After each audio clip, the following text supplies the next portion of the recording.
प्यारे बच्चों, केवी online Hindi class में आज हम सब कक्षा 9 की पाठ्य पुस्तक क्षितिज भाग 1 में साखियाँ और शब्द का अध्ययन करेंगे। चित्र में आप देख रहे हैं कबीरदास जी बने हुए हैं, तो सीधा सा मतलब है इन्हें किसने लिखा है? कबीरदास ने। चलिए आगे देखते हैं। पहले जान लेते हैं थोड़ा सा कबीर जी के बारे में। ठीक है, कबीर का जीवन परिचय एवं उनकी रचनाएं। बच्चों, कबीर के बारे में कई सारी कहानियाँ प्रचलित हैं। ठीक है, इनका जन्म 1398 में काशी में हुआ और 1518 के आसपास मगहर में देहांत हो गया। कबीर ने विधिवत शिक्षा नहीं ली थी। इन्होंने खुद भी लिखा है, मसी कागज छुयो नहीं, कलम गयो नहीं हाथ। ठीक है, और लेकिन इन्होंने अपने अनुभव से, सत्संग से, यानी अच्छे लोगों के बीच बैठ करके साधु संतों की संगत में इन्होंने ज्ञान प्राप्त किया। बच्चों, ये भक्ति कालीन निर्गुण परंपरा के कवि हैं। ठीक है, भक्ति काल के दो भाग होते हैं, सगुण भक्ति शाखा और निर्गुण भक्ति शाखा। तो निर्गुण भक्ति शाखा के ये प्रतिनिधि कवि हैं। ठीक है, निर्गुण भक्ति के ज्ञानाश्रयी शाखा के। ठीक है, क्योंकि निर्गुण भक्ति शाखा जो है उसे भी दो भागों में बांटा जाता है। एक होता है ज्ञानाश्रयी शाखा और दूसरा है प्रेमाश्रयी। ठीक है, तो ज्ञानाश्रयी शाखा के ये प्रतिनिधि कवि हैं, प्रमुख कवि हैं। ठीक है, इनकी रचनाएं देखिए। इनकी रचनाएं कबीर ग्रंथावली में संग्रहित हैं और इनकी रचनाओं का जो संग्रह है वो बीजक है। ठीक है, और यही प्रमाणिक माना भी जाता है।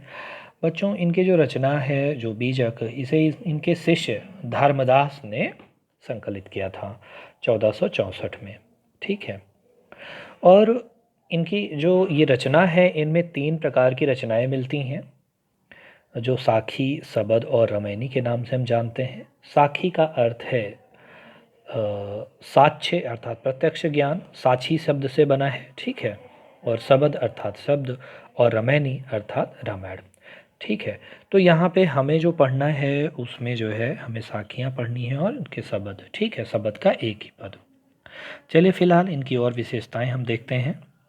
कबीर अत्यंत उदार, निर्भय और सद्गृहस्थ संत थे। राम और रहीम की एकता में विश्वास रखने वाले कबीर ने ईश्वर के नाम पर चलने वाले हर तरह के पाखंड, भेदभाव और कर्मकांड का खंडन किया। बच्चों, मैं आपको बता दूं, कबीर जुलाहे थे और ये इन्हें मुसलमान माना जाता है। और जिनके भी जिस समय जिस बीच ये रह रहे थे, उसमें हिंदुओं और मुसलमानों में बड़ा ही जो है माहौल ख़राब था। अर्थात वो दोनों ही अपने अपने धर्म को बड़ा मानते थे और एक दूसरे को देखना पसंद नहीं करते थे। ऐसे समय में कबीर ने अपनी बहुत ही स्पष्ट वाणी में अपनी बात कही। ठीक है, और इन चीज़ों का, दोनों ही धर्मों का विरोध किया। उन्होंने इंसान को इंसान बन करके रहने का संदेश दिया। चलिए आगे देखते हैं।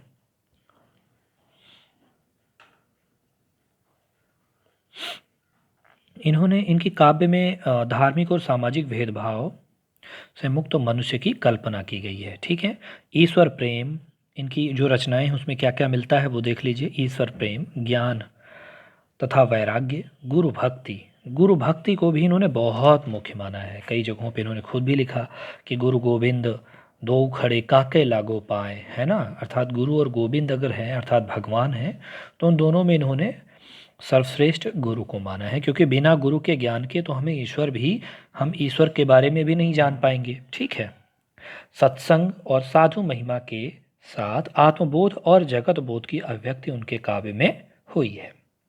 कबीर की भाषा की सहजता ही उनकी काव्यात्मक शक्ति है। बच्चों, बहुत ही स्पष्ट और सरल शब्दों के साथ इन्होंने अपनी बात कही है। ठीक है, और जनभाषा के निकट होने के कारण इनकी काव्य भाषा में दार्शनिक चिंतन को सरल ढंग से व्यक्त करने की ताकत है। अर्थात जो दार्शनिक चिंतन भी है वो बहुत ही सरल रूप में इन्होंने व्यक्त किया है। ठीक है, चलिए पाठ्य पुस्तक में संकलित जो कबीर की साखियाँ हैं और शब्द, पहले शब्द के दोनों को हम पढ़ना पड़ता था, परंतु अब ऐसा नहीं है, हमें साखियाँ पढ़नी है और शब्द में केवल एक। ठीक है, तो चलिए देखते हैं उसमें क्या है।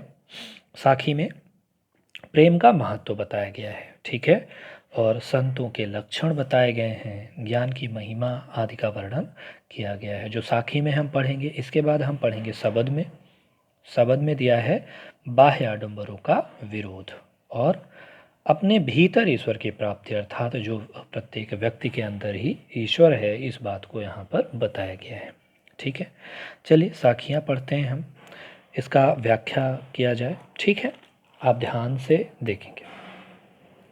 मान सरोवर सुभर जल हंसा केलि कराही, मुक्ता फल मुक्ता चुगए अब उड़ी अनत न जाही।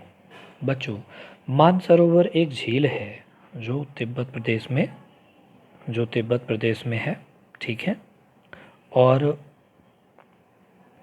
बहुत ही बड़ा जो है, वहीं से सिंधु सतलज और उधर ब्रह्मपुत्र नदियों का सोर्स भी वहीं पे है। ठीक है, फिलहाल यहाँ पे मानसरोवर एक बड़ा जो है झील है। ठीक है, जल का स्रोत है। सुभर अर्थात अच्छे से भरा हुआ। हंसा अर्थात हंस। केली कराही, केली का अर्थ है क्रीड़ा। ठीक है, केली का क्या अर्थ है? क्रीड़ा अर्थात या खेलना। मैं यहाँ लिख दे रहा हूँ क्रीड़ा। ठीक है, और मुक्ता फल मुक्ता चुगए, मुक्ता फल अर्थात मोती, मुक्ता फल अर्थात मोती। मुक्ता चुगए अर्थात स्वतंत्र हो करके चुगते हैं। अब उड़ी अनत न जाही, अनत अर्थात अन्यत्र। ठीक है बच्चों, यहाँ पर कबीरदास ने ये बताया है कि भक्ति का क्या महत्व है। ठीक है, ईश्वर भक्ति में जो आनंद है वो और कहीं नहीं है। तो मान सरोवर सुभर जल, जो मान सरोवर है वो अच्छी तरह से भली प्रकार जल से भरा हुआ है। हंसा केली कराही, हंस वहाँ पर क्या करते हैं? क्रीड़ा करते हैं अर्थात खेलते हैं। मुक्ता फल मुक्ता चुगए, और मोती मुक्ता अर्थात मुक्त होकर के चुगते हैं, अर्थात स्वतंत्र होकर के स्वच्छंद रूप से वह मोती को चुगते हैं। बच्चों, हंस जो है, हंस के लिए कहा जाता है कि वो मोती चुगता है। ठीक है, तो फिलहाल ये कहने की बात है। ठीक है, साहित्य में ऐसा प्रयोग किया गया है।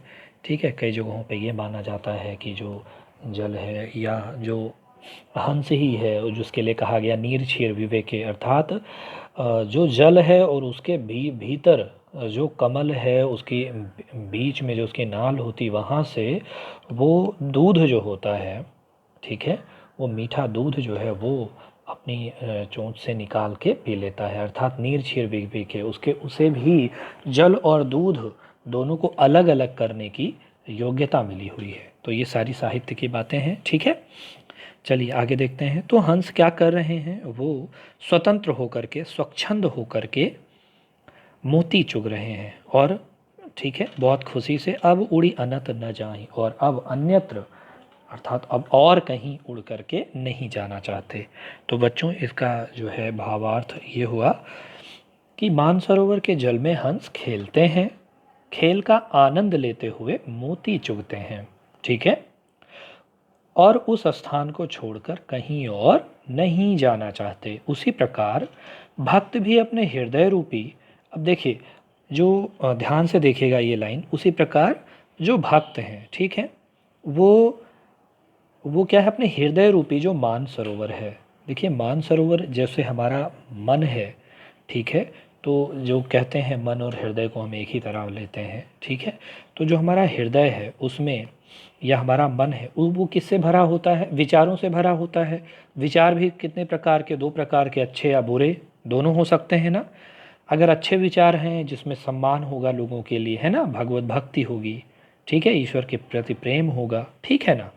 तो यहाँ पे वही बात कह रहे हैं कबीरदास जी कि जो भक्त हैं वो अपने हृदय रूपी मान सरोवर में, ठीक है, ईश्वर भक्ति की मतलब ईश्वर की भक्ति करते हैं। उसमें क्या है? पवित्र साधना भरी हुई है, ईश्वर की भक्ति भरी हुई है। ठीक है, और भक्ति से जो आनंद उन्हें प्राप्त होता है, अर्थात वो मुक्त होकर के, संसार से विरत होकर के माया मोह से दूर होकर के मुक्ता फल अर्थात उस भक्ति के से जो आनंद प्राप्त होता है उसे वह बड़े ही आराम से प्राप्त करते हैं, यानी भक्ति रूपी आनंद को प्राप्त करते हैं। ठीक है, और अब उनका मन कहीं और जाने का नहीं करता है। ठीक है, तो इस प्रकार यहाँ पे ईश्वर के भक्ति में जो आनंद है उसकी महत्ता बताई गई है। ठीक है, आगे देखते हैं अगला। प्रेमी ढूंढत मैं फिरूं, प्रेमी मिले न कोई, प्रेमी को प्रेमी मिले, सब विष अमृत होए। बच्चों, यहाँ पे कबीर जी कह रहे हैं कि प्रेमी ढूंढत मैं फिरूं, अर्थात मैं भी सच्चा प्रेमी ढूंढ रहा हूँ। ठीक है, ढूंढता फिर रहा हूँ, लेकिन प्रेमी मिले न कोई, लेकिन सच्चा प्रेमी कोई भी नहीं मिला। अर्थात सच्चा प्रेमी ढूंढना बहुत मुश्किल है। इसे आप ऐसे भी कह सकते हैं कि कबीरदास जी कहते हैं कि वह ईश्वर रूपी, ठीक है, ईश्वर रूपी प्रेमी ढूंढ रहे हैं, परंतु ईश्वर को प्राप्त करना इतना आसान नहीं है। प्रेमी को प्रेमी मिले, और बता रहे हैं कबीरदास जी कि जब क्या होगा, जब प्रेमी मिलेंगे, ईश्वर रूपी जब प्रेम मिलेंगे तो उससे क्या होगा, अर्थात जो सच्चा प्रेमी होगा उसके मिलने से उसका प्रभाव कैसा है, सब विष अमृत हुए। अर्थात यहाँ पे कबीरदास जी कहते हैं कि जब सच्चा ईश्वर रूपी जब प्रेमी मिलेंगे, ठीक है, तब क्या होगा, सारे विष, सब विष अमृत हुए। अर्थात मन में जो कुत्सित भावनाएं हैं, ठीक है, मन में जो बुरी भावनाएं हैं वह सभी दूर हो जाएंगी, मन की सारी मलिनता दूर हो जाएगी। ठीक है, सारे कुत्सित विचार नष्ट हो जाएंगे और क्या होगा, सद्भावना जागृत हो जाएगी, अच्छे विचार उसकी ओर आ जाएंगे। ठीक है, तो यहाँ अच्छे विचार आ जाएंगे। इस प्रकार से ये है आपका दूसरा साखियाँ। ठीक है, आगे चलते हैं हम। हस्ती चढ़िए ज्ञान को, ठीक है, हम अगला दोहा देखते हैं बच्चों। हस्ती चढ़िए ज्ञान को, सहज दुलीचा डारी, स्वान रूप संसार है, भूकन दे झक मारी। कबीर जी कहते हैं कि हस्ती, हस्ती अर्थात हाथी, ज्ञान का मतलब ज्ञान है, नॉलेज है। ठीक है, सहज का मतलब है सहजता से, सरलता से, दुलीचा अर्थात कालीन, दुलीचा अर्थात कालीन, स्वान, स्वान का अर्थ है कुत्ता। ठीक है, और भूकन दे झकमारी, झकमारी एक मुहावरा है जिसका अर्थ होता है समय बेकार करना। ठीक है, तो चलिए यहाँ पे पढ़ते हैं ये तीसरा दोहा। हस्ती चढ़िए ज्ञान को, कबीर जी कहते हैं ज्ञान रूपी हाथी पर चढ़ना चाहिए। कैसे ज्ञान रूपी हाथी पर चढ़ना चाहिए। बच्चों, इस बात में कबीरदास ने बड़े ही एक अनुभव, अपने सांसारिक जो अनुभव है उसे भी व्यक्त किया है। आप लोग देखे होंगे, यदि कहीं पर हाथी जा रहा होता है, ठीक है, वो बड़े ही मस्त चाल में चलता है, लेकिन उसके पीछे कुत्ते भौंका करते हैं, तो क्या हाथी उन पर कोई जवाब देता है? नहीं, वो उनकी ओर मुड़ता भी नहीं, वो अपने सीधे उसी राह में चुपचाप स्थिर रूप से जाता है। ठीक है, निश्चिंत होकर सीधे जाता होता है। ठीक है ना, तो वही उसी बात को यहाँ पर, उसी अपने व्यवहारिक ज्ञान का परिचय यहाँ देते हुए कबीर जी ने कहा है कि ऐसे ज्ञान पर जब आप साधना करेंगे, कुछ प्राप्त करना चाहेंगे, अच्छे काम करेंगे, तो संसार कुछ ना कुछ प्रतिक्रिया अवश्य देगा। ठीक है, तो उसी प्रतिक्रिया को यहाँ पर कुत्ते के समान बताया है।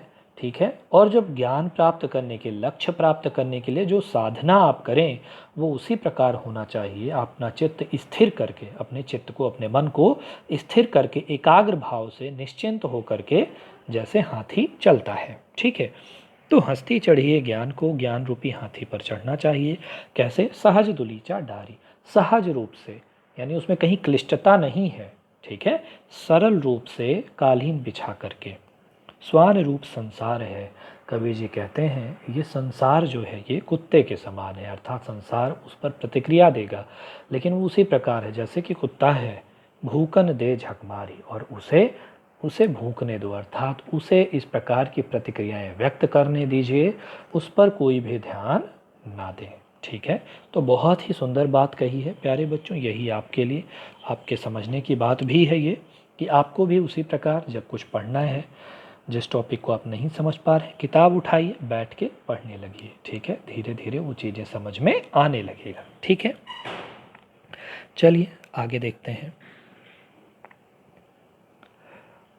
पखा पखी के कारण सब जग रहा भुलान, निरपख होई के हरि भजय सोई संत सुजान। पखा पखी के कारण, बच्चों पखा पखी अर्थात पक्ष विपक्ष, के कारण अर्थात के कारण, सब जग, जग अर्थात संसार, भुलान जग अर्थात संसार, भुलान अर्थात भूला हुआ है, निरपख अर्थात निष्पक्ष होकर के, ठीक है। निरपख अर्थात यहाँ पे मैं लिख दूं निष्पक्ष, ठीक है, निष्पक्ष होकर के, हरि भजय, हरि का भजन करना चाहिए। सोई संत सुजान, सुजान का अर्थ क्या है? वही व्यक्ति, सोई संत अर्थात वही संत, सुजान है अर्थात बुद्धिमान है। पखा पखी के कारण, बच्चों यहाँ पर कबीर जी कह रहे हैं कि प्रत्येक व्यक्ति पक्ष और विपक्ष में, जाति पाति में, भेदभाव में, ऊंच नीच में फंसा हुआ है, ठीक है। तो पखा पखी के कारण अर्थात पक्ष या विपक्ष में पड़ने के कारण, ये मेरी पार्टी है, ये तुम्हारी पार्टी है ना, इस प्रकार की बातों से सब जग रहा भुलान, सारा संसार जो है अपने वास्तविकता को भूला हुआ है, अर्थात अपने सचमुच के कारण को, जिस लिए वो आया हुआ है इस धरती पर, उसे अपने निश्चित लक्ष्य को, ठीक है, भूला हुआ है। निरपख होई के हरि भजय, जो निष्पक्ष होकर के, अर्थात इस प्रकार के पार्टियों में या जाति पाति में, ऊंच नीच में, भेदभाव में नहीं पड़ता, ठीक है। जो निष्पक्ष होकर के, निष्पक्ष भाव से हरि का भजन करता है, अर्थात ईश्वर भक्ति करता है, सोई संत सुजान, वही संत क्या है? बुद्धिमान है, ठीक है। उम्मीद करता हूँ ये समझ में आ गया होगा। तो आगे चले। शब्दों के मोती, बच्चों ये कुछ आपके लिए आपके पाठ्य पुस्तक में ही दिए गए शब्दार्थ हैं, ठीक है, जिन्हें आप अच्छे से देख लेंगे। सुभर अर्थात अच्छी तरह भरा हुआ, केली अर्थात क्रीड़ा, मुक्ता फल अर्थात मोती, ठीक है। दुलीचा अर्थात कालीन, स्वान मैंने बताया था कुत्ता, झक मारना अर्थात मजबूर होना या वक्त बर्बाद होना, ये मुहावरा है, ठीक है। ये क्या है? मुहावरा है, ठीक है। पखा पखी अर्थात पक्ष और विपक्ष, कारणे अर्थात कारण, सुजान अर्थात चतुर या ज्ञानी या वही बुद्धिमान है, ठीक है। चलिए आगे देखते हैं। अगला हम आगे पांचवा दोहा देखिए। हिंदू मुआ राम कही, मुसलमान खुदाए, कहे कबीर सो जीवता, जो दुह के निकट न जाए। हिंदू मुआ राम कही, मुसलमान खुदाए, कहे कबीर सो जीवता, जो दुह के निकट न जाए। तो बच्चों कबीर जी यहाँ अपने इस दोहे में कहते हैं कि हिंदू मुआ राम कहे, जो हिंदू है वो राम राम का जाप करते हुए, मुआ अर्थात मर गया, एक मिनट एक बार शब्दार्थ देख लें, मुआ अर्थात मर गया, मुसलमान खुदाए, खुदाए अर्थात खुदा, कहें कबीर सो जीवता, वही जीवित है जो दूह के, जो दोनों के, निकट न जाए, के पास नहीं जाता है, ठीक है। एक बार इसका भावार्थ देखें। कबीरदास जी कहते हैं हिंदू जो है, हिंदू राम नाम जपते हुए और मुसलमान खुदा को पुकारते पुकारते सारा जीवन बिता देते हैं। जो हिंदू है वो अपने ईश्वर अर्थात वो किसकी, वो राम को जपते हुए, और मुसलमान जो हैं वो खुदा को जपते हुए, उनके अर्थात खुदा को पुकारते हुए अपना पूरा जीवन बेकार कर देते हैं, ठीक है। अर्थात इन्हीं का जाप करते करते, इन्हीं के को सोचते सोचते मर जाते हैं। लेकिन वो सांप्रदायिक भावना जो, अर्थात यहाँ पे क्या है कि वो यहाँ पे ये बताया गया है कि वो अपने अपने को ही, अर्थात उन्हें लगता है ये मेरा ईश्वर है, और वो सोचते हैं ये दूसरी जाति है, मुसलमान उनके लिए खुदा है और मेरे लिए ईश्वर हैं, राम हैं, ठीक है। तो ये जो सोच है इनके लिए यहाँ पे कबीर जी ने कहा है, ठीक है। कहें कबीर सो जीवता, कबीर जी कहते हैं वही जीवित है, वही व्यक्ति जीवित है जो दोनों के निकट न जाए, जो इन दोनों के चक्कर में, अर्थात जो इन दोनों के पास नहीं जाता। अर्थात उनके कहने का तात्पर्य ये है कि जो राम या खुदा, इन दोनों के अर्थात संप्रदाय अलग अलग, इन्हें अलग अलग नहीं मानता, इस तरह दोनों को अलग अलग मान करके जो इस चक्कर में नहीं पड़ता, ठीक है, जो संप्रदाय के चक्कर में नहीं पड़ता है, ठीक है, वास्तव में वही जीवित है। अर्थात उनके कहने का तात्पर्य है कि जो हिंदू हैं वो और जो मुसलमान हैं वो स्वयं के भगवान को अलग मानते हैं, उन्हें ही श्रेष्ठ मानते हैं। इस प्रकार वो जीवन की वास्तविकता को नहीं समझ पाते। ठीक है, तो जो जीवन की वास्तविकता को नहीं समझ पाया वो मरे के समान ही तो है ना। अब देखिए कहीं कहीं कितने सारे दंगे होते हैं, ठीक है, जो धर्म के नाम पे, संप्रदाय के नाम पे। तो अगर कोई धर्म या संप्रदाय क्या किसी और को मारने की इजाज़त देता है क्या? और यदि इस प्रकार की सोच है तो क्या वो व्यक्ति जीवित है? निसंदेह वो मरे हुए के समान है। अर्थात जिसके अंदर, जिसके भीतर, ठीक है, हृदय नहीं है, जिसके भीतर संवेदना नहीं है, वो व्यक्ति मरे के समान है। तो इसी बात को यहाँ पर कबीर जी कह रहे हैं। ठीक है, तो ओके बच्चों, आगे चलते हैं। अब देखिए कि ज्ञान प्राप्ति के बाद क्या होता है, ये कबीर जी यहाँ पे बता रहे हैं। काबा फिर काशी भया, राम ही भया रहीम, मोट चून मैदा भया, बैठी कबीरा जीम। बच्चों काबा फिर काशी भया, जो काबा है, काबा ये बच्चों सऊदी अरब में वहाँ पे बहुत पवित्र इमारत है। ठीक है, ये मुस्लिमों का पवित्र तीर्थ स्थान है। और इसी प्रकार जो काशी है वो जो है हिंदुओं का तीर्थ स्थान है। ठीक है, तो यहाँ पे ये बता रहे हैं राम ही भया रहीम, रहीम अर्थात राम जो है वो हिंदुओं के ईश्वर और रहीम अर्थात मुस्लिमों के। मोट चून मैदा भया, मोट चून, चून अर्थात आटा, मोट अर्थात मोटा पिसा हुआ आटा, मैदा अर्थात बारीक पीस, बारीक, वही जो गेहूं से ही आटा बनता है ना, तो उसी को जो है वही और ज़्यादा बारीक पीस दिया जाता है, ज़्यादा बारीक कर देते हैं तो वो मैदा कहलाता है। ठीक है, बैठी कबीरा जीम, जीम का अर्थात है चखना या खाना। बच्चों यहाँ पे कबीर जी कह रहे हैं कि जब मनुष्य को सच्चा ज्ञान प्राप्त होता है तो उसे काबा और काशी में कोई भेद नहीं दिखाई देता। काबा फिर काशी भया, ज्ञान प्राप्त होने के बाद देखिए क्या हो रहा है, काबा फिर काशी भया, काबा ही अब मेरे लिए काशी के समान हो गया है। राम ही भया रहीम, और राम ही हमारे लिए अब रहीम के समान हो गया। अर्थात राम और रहीम, काबा और काशी, अब में कोई भी भेद नहीं रहा।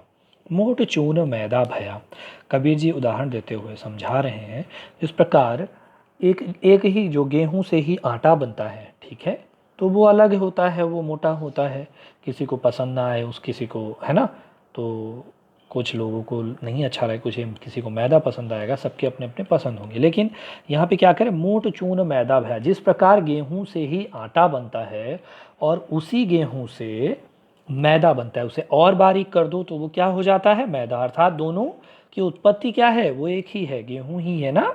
ठीक है, तो यानी दोनों एक ही हैं और दोनों ही एक ही काम में लाए जाते हैं, खाने के ही। ठीक है, बैठ ही कबीरा जी, और कबीरदास जी बैठ करके उन्हें खा रहे हैं, अर्थात उनके लिए कोई भी अंतर नहीं है। तो जो मुस्लिमों, इस प्रकार एक बार फिर से भावार्थ देखिए, काबा फिर काशी भया, काबा ही ज्ञान प्राप्त होने के बाद, कबीर जी कहते हैं ज्ञान प्राप्ति होने के बाद मेरे लिए काबा ही काशी के समान और राम ही मेरे लिए रहीम की तरह हो गए, दोनों के अंतर मेरे लिए मिट गए। क्यों, किस प्रकार, जैसे गेहूं से ही आटा बनता है और उसी को और बारीक पीस दिया जाए तो मैदे का रूप ले लेता है, लेकिन है दोनों एक ही, और फिर उन्हें बड़े ही प्रेम से खाया जा सकता है। ठीक है, तो इस प्रकार कबीर जी कहते हैं कि दोनों एक ही हैं। ठीक है, आगे ये बड़ी सुंदर, बहुत सुंदर दोहा है ये, यहाँ पे आप ध्यान देंगे। ऊंचे कुल का जन्मिया, ऊंचे कुल का जन्मिया, जे करनी ऊंची न होए, सुबरन कलश सुरा भरा, साधु निंदा सोए। कबीर जी कहते हैं ऊंचे कुल का जन्म लिया, जिन्होंने ऊंचे कुल में जन्म लिया है, जे करनी अर्थात जिनका कार्य ऊंच न हो, ऊंचा नहीं है, सुबरन, सुबरन कलश, सुबरन अर्थात स्वर्ण, ठीक है, सोना, यहाँ मैं लिख दे रहा हूँ, स्वर्ण अर्थात सोना। ठीक है, सुबरन कलश सुरा भरा, कलश अर्थात उसका पात्र, सुरा का मतलब है शराब।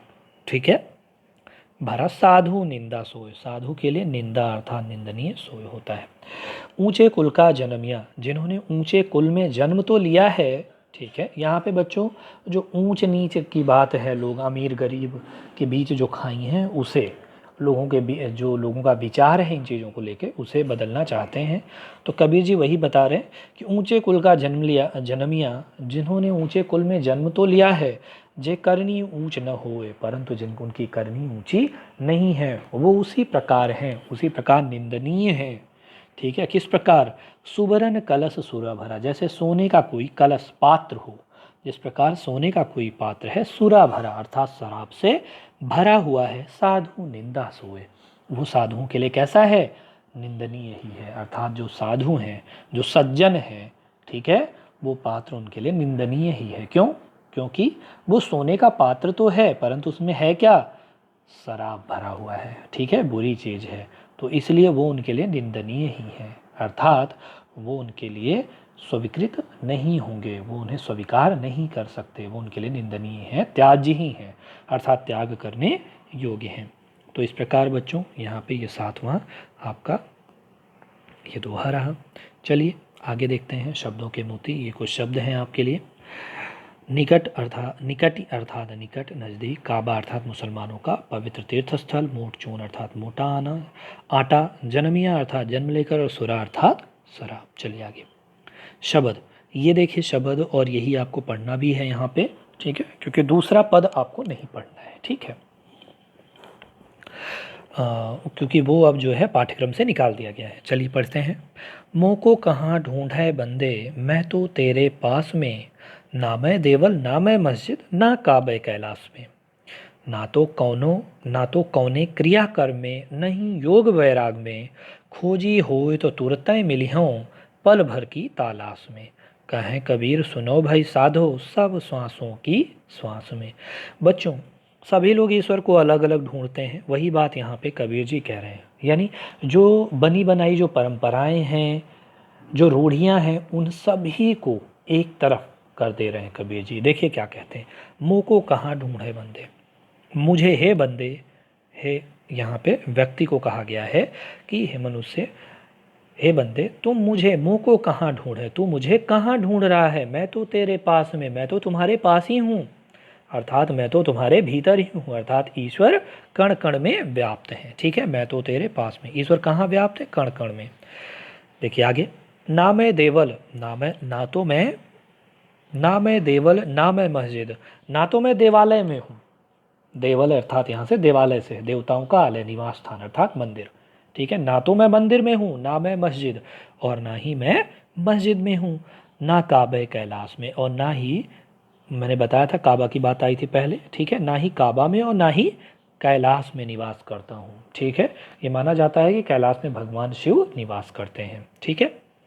तो यही बात यहाँ पे ईश्वर कह रहे हैं कि ना मैं देवालय में, ना मैं मंदिर में हूँ, ना मैं मस्जिद में हूँ, ना मैं काबे में हूँ और ना कैलाश में, ठीक है।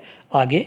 ना तो कौने क्रिया कर्म में, और ना ही किसी प्रकार के कर्म कांडों में हूँ, ठीक है। लोग विभिन्न प्रकार के कर्म कांड करते हैं, ठीक है, ईश्वर को प्राप्त करने के लिए, तो उसी कर्म कांडों का भी विरोध किया है और कहा है ना तो मैं किसी कर्म कांड में हूँ कि उसे करने से मैं तुम्हें प्राप्त हो जाऊंगा, और न ही योग वैराग में, और ना ही योग में अर्थात तपस्या करने में कि आप अपना घर परिवार छोड़ के अगर मुझे ढूंढने निकलें, ठीक है, ना ऐसे वैराग में, अर्थात वैराग में ना नहीं योग करने के लिए आप वैराग अगर धारण करते हैं तो उससे भी मैं प्राप्त नहीं होऊंगा, क्योंकि मैं वहाँ भी नहीं हूँ, ठीक है।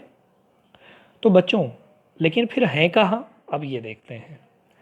खोजी होए तो तुरतें मिली हों, पल भर की तलाश में। यहाँ पे कबीर जी कह रहे हैं कि ईश्वर कहते हैं खोजी होए तो, यदि तुम सचमुच के खोजी होगे अर्थात सचमुच मुझे प्राप्त करना चाहोगे तो तुरतें मिली हैं, तो मैं तुरंत मिल जाऊंगा। कैसे? पल भर की तलाश में, थोड़ी ही देर में, पल भर की तलाश में, थोड़ी ही देर में मैं तुम्हें मिल जाऊंगा। कहें कबीर सुनो भाई साधु, कबीर जी कहते हैं हे साधु, हे संतो सुनो। कहें कबीर सुनो भाई साधो, सब श्वासों की श्वास में। कबीर जी कहते हैं कि कह रहे हैं कि हे साधुओं सुनो, हे संतो सुनो, सब श्वासों की श्वास में। मैं कहाँ रहता हूँ? प्रत्येक व्यक्ति के जीवन में रहता हूँ, उनके अंदर ही, उनके भीतर, उनके हृदय में ही निवास करता हूँ, ठीक है। तो इस प्रकार बच्चों आपने देखा कि कबीर जी ने यहाँ पर ये बताया लोग ईश्वर को कहाँ कहाँ ढूंढते फिरते हैं, देवालय में अर्थात मंदिर में, मस्जिद में, काबे या कैलाश में, कर्मकांडों में, ठीक है। तो और विभिन्न प्रकार के योग या वैराग्य धारण करके ढूंढने का प्रयास करते हैं, ढूंढते रहते हैं, ठीक है। लेकिन ईश्वर वहाँ पर नहीं है, बल्कि ईश्वर कण कण में व्याप्त हैं, प्रत्येक व्यक्ति के सांसों में निहित है, ठीक है, और उन्हीं के कारण प्रत्येक व्यक्ति की सांस चल रही है, अर्थात उनका जीवन है। ठीक है, तो चलिए आपने इसे पढ़ लिया, जरा हम अभ्यास प्रश्न देख लेते हैं। ठीक है, मानसरोवर से कवि का क्या आशय है? देखते हैं मानसरोवर। मानसरोवर से कवि का क्या आशय है, आपने पढ़ा था। चलिए क्या लिखेंगे? मानसरोवर के दो अर्थ हैं, एक तो पवित्र सरोवर है वो, दूसरा मन या हृदय रूपी सरोवर। ठीक है, तो कवि का क्या आशय है आप लिख सकते हैं। ठीक है, मानसरोवर से कवि का आशय मन या हृदय रूपी सरोवर से है, जिसमें ईश्वर भक्ति रूपी जल भरा हुआ है। ठीक है, चलिए आगे चलते हैं। दूसरा, कवि ने सच्चे प्रेमी की क्या कसौटी बताई है? बच्चों, कसौटी का अर्थ क्या है? कसौटी का अर्थ है जांच। ठीक है, या परीक्षा। आप लोग परीक्षा जो शब्द होता है उसमें बड़ी की मात्रा होती है। ठीक है, आप लोग गलत लिख देते हैं कई जगहों पर। ठीक है, चलिए देखते हैं। तो कवि ने जो है सच्चे प्रेमी की क्या कसौटी बताई है, यानी कैसे जांचेंगे सचमुच सच्चा प्रेमी है। तो बच्चों आप लिखेंगे कि जो सच्चा प्रेमी है उसका असर दूसरे पर भी पड़ता है, और क्या होता है उसके कारण, सच्चा प्रेमी जो होता है उससे मिलने पे सारी मन की जो मलिनता है, कुछ विचार हैं, वो क्या हो जाते हैं, दूर हो जाते हैं, और सद्भावनाएं जागृत हो जाती हैं। तो आप यही लिखेंगे कि कवि ने सच्चे प्रेमी की कसौटी यह बताई है कि उसके मिलने से उसका प्रभाव ऐसा है, या उसके मिलने से मन की सारी कुत्सित भावनाएं दूर हो जाती हैं, मन के सारे पाप नष्ट हो जाते हैं और सद्भावनाएं जागृत हो जाती हैं। ठीक है, तीसरे दोहे में कवि ने किस प्रकार के ज्ञान को महत्व दिया है? ज़रा देखते हैं तीसरा दोहा क्या था। ये है, हंसती चढ़िए ज्ञान को सहज दुलीचा डारी, ये था। ठीक है, तो किस प्रकार का ज्ञान, जो है किस प्रकार के ज्ञान को महत्व दिया है? हंसती चढ़िए ज्ञान को सहज दुलीचा डारी, स्वान रूप संसार है बहु कंदे झक मारी। तो यहाँ पे ये बात, तो बच्चों यहाँ पे क्या बताया उन्होंने? कवि ने ये कहा है कि जो अनुभव से प्राप्त ज्ञान के बारे में कहा है ना, तो अनुभव से प्राप्त जो आध्यात्मिक ज्ञान है उसे यहाँ पर महत्व दिया गया है। चलिए आगे देखते हैं। इस संसार में सच्चा संत कौन है? तो उसे भी आपने पढ़ा कि सच्चा संत वही है जो पक्ष विपक्ष के चक्कर में नहीं पड़ता। ठीक है, अर्थात जाति संप्रदाय ऊंच नीच को नहीं मानता और निष्पक्ष होकर के प्रभु की भक्ति करता है। ठीक है, तो ये भी आप समझ गए होंगे। ये हो गया सच्चा संत कौन है, ये भी हो गया। अब ये देखते हैं पांचवा, अंतिम दो दोहों के माध्यम से कवि ने किस प्रकार की संकीर्णताओं की ओर संकेत किया है? चलिए देखते हैं कि अंतिम कौन सा था। काबा फिर काशी भया राम ही भया रही, मूठ चून मैदा भया बैठ कबीरा जीम। हाँ, तो यहाँ पे एक में जो है पहले में जाति संप्रदाय की संकीर्णता बताया है, यानी लोग अपने अपने धर्म को श्रेष्ठ मानते हैं। और दूसरा क्या है, दूसरे में इसमें ऊंचे कुल का जन्मिया, जो कुछ लोग क्या सोचते हैं ऊंच नीच की जो बातें हैं उसे। तो यानी यहाँ पे जाति संप्रदाय सॉरी ये एक मिनट गलत हो गया, यहाँ पे पहले में जाति पाति है ना, जाति पाति। ठीक है, और इसमें क्या है, इसमें जो ऊंच नीच है अर्थात जो अमीर गरीब है। ठीक है, तो यहाँ पे उसकी संकीर्णता, यानी ऊंचे कुल के अहंकार में जीने की जो संकीर्णता है उसकी बात यहाँ पर की गई है। ठीक है, चलिए तो यहाँ पे अगला देखते हैं, छठा प्रश्न। किसी भी व्यक्ति की पहचान उसके कुल से होती है, उसके कर्मों से नहीं। तर्क सहित उत्तर दीजिए। बिल्कुल बच्चों, ये आप लिखेंगे अच्छे से कि कोई भी व्यक्ति उसके कुल से पहचान नहीं होती बल्कि उसके कर्मों से होती है। बड़े बड़े लोग जिन्हें हम याद करते हैं, जिन्हें हम पढ़ते हैं, ठीक है, हम उनके कुल के बारे में, क्या हम भगत सिंह के बारे में जानते हैं? नहीं, उनके कुल के बारे में हमें कोई मतलब नहीं, लेकिन उन्होंने क्या किया, उनके अंदर देशभक्ति की जो भावना थी। इसी प्रकार हम भगवान राम के बारे में, ठीक है, रावण भी तो ऊंचे कुल का था, ठीक है, लेकिन क्या हम उन्हें पूजा करते हैं, क्या उन्हें मानते हैं? हम उन्हें बुरा मानते हैं, ठीक है ना। तो इसी प्रकार जो है व्यक्ति अपने कर्मों से महान होता है। यहाँ तक कि भगवान राम जो है हम लोगों की तरह साधारण मनुष्य ही थे बच्चों, लेकिन वो अपने कर्मों के कारण भगवान हुए। उन्होंने अपने मन को जीता, उन्होंने लोगों के साथ अच्छा व्यवहार किया, ठीक है, और वो एक आदर्श स्थापित किया। इसीलिए आज हम उनके कर्मों की पूजा करते हैं, उनकी पूजा करते हैं, ठीक है। तो व्यक्ति अपने कर्मों से महान होता है, उसकी पहचान उसके कर्मों से होती है। काव्य सौंदर्य, हस्ती चढ़िए ज्ञान को सहज दुलीचा डारी, स्वान रूप संसार है भूखन दे झक मारी। बहुत सारे हैं बच्चों। यहाँ पे देखिए कि हस्ती चढ़िए ज्ञान को यहाँ हाथी और कुत्ते की बात कह करके यहाँ पर क्या किया है, चित्रात्मक वर्णन किया है। और ये लिख सकते हैं, पहला आप चित्रात्मक वर्णन किया है। ये लिख सकते हैं कि सांसारिक अनुभव को यहाँ पर प्रदर्शित किया गया है, सांसारिक अनुभव की बात की गई है। ठीक है, सांग रूपक है यहाँ पे। ठीक है, सरल सहज भाषा का प्रयोग है। मुहावरे भी हैं, भूखन दे झक मारी, झक मारना क्या है, मुहावरा है। तो बड़ा ही सुंदर जो है मुहावरे का प्रयोग भी किया गया है। तत्सम शब्दों का प्रयोग है, हस्ती, ज्ञान। ठीक है, तो इस प्रकार ये इसके काव्य सौंदर्य रहे। चलिए हम आगे चलते हैं। शब्द, शब्द से, ठीक है, जरा इसे, मनुष्य ईश्वर को कहाँ कहाँ ढूंढता है। तो इसे आपने पढ़ा कि कहाँ कहाँ ढूंढता है, ये प्रश्न आप अच्छे से लिखेंगे। हमने अच्छे से बताया है ना, मंदिरों में, मस्जिदों में और पवित्र तीर्थ स्थलों में, है ना, और कर्मकांडों में। ठीक है, तो इन सारी चीज़ों में मनुष्य ईश्वर को मनुष्य ईश्वर को ढूंढता फिरता है। तो नवा क्या है, ये प्रश्न है, कबीर ने ईश्वर प्राप्ति के लिए किन प्रचलित विश्वासों का खंडन किया है। वही प्रश्न है। ठीक है, आप इन्हें बेहतर करेंगे कि कौन कौन से जो प्रचलित व्यवहार है, अर्थात लोग कहाँ कहाँ ढूंढने जाते हैं ईश्वर को, मंदिरों में, मस्जिदों में, तीर्थ स्थलों में, पवित्र जो तीर्थ स्थल हैं। ठीक है, लेकिन वहाँ पे इसका खंडन इन्होंने किया है और ये बताया कि ईश्वर कहाँ पर है, प्रत्येक व्यक्ति के भीतर निहित है। ठीक है, कण कण में ईश्वर व्याप्त है। अगला प्रश्न, कबीर ने ईश्वर को सब श्वासों की श्वास में क्यों कहा है। क्योंकि कबीर का मानना है कि ईश्वर प्रत्येक कण कण में रहते हैं और वो व्यक्ति के अंदर हृदय में निवास करते हैं। यही कारण है कि व्यक्ति जीवित है। ठीक है, और यदि ईश्वर ना हो तो व्यक्ति जीवित नहीं रहेगा। अर्थात ईश्वर की सत्ता के कारण ही व्यक्ति जीवित है और उसकी सांसें चल रही हैं। ठीक है, रचना और, हाँ कुछ और प्रश्न थे बच्चों, वो कट गए हैं आपके पाठ्यक्रम से। ठीक है, तो उन्हें मैंने यहाँ नहीं लिखा है। रचना और अभिव्यक्ति देखिए, संकलित साखियों और पदों के आधार पर कबीर के धार्मिक और सांप्रदायिक सद्भाव संबंधी विचारों पर प्रकाश डालिए। ठीक है, तो इसके बारे में शुरू में ही हमने बात किया था। ठीक है, धार्मिक और सांप्रदायिक सद्भाव संबंधी विचार, अर्थात वो हिंदू मुस्लिम की एकता के पक्षधर थे।